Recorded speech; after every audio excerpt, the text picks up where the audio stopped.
As a DIY girly, this is how I prepare a DIY box for that. So, gotta have the paint.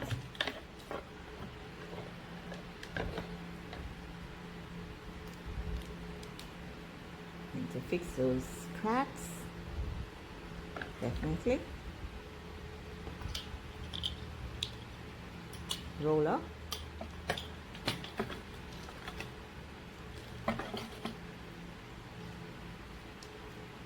And brush is a must, of course.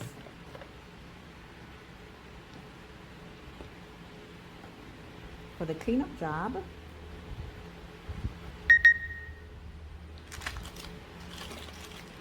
and the utility knife, gotta cut away anything, scrape away anything.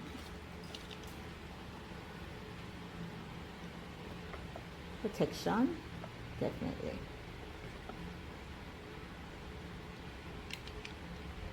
Now we gotta care for the eyes.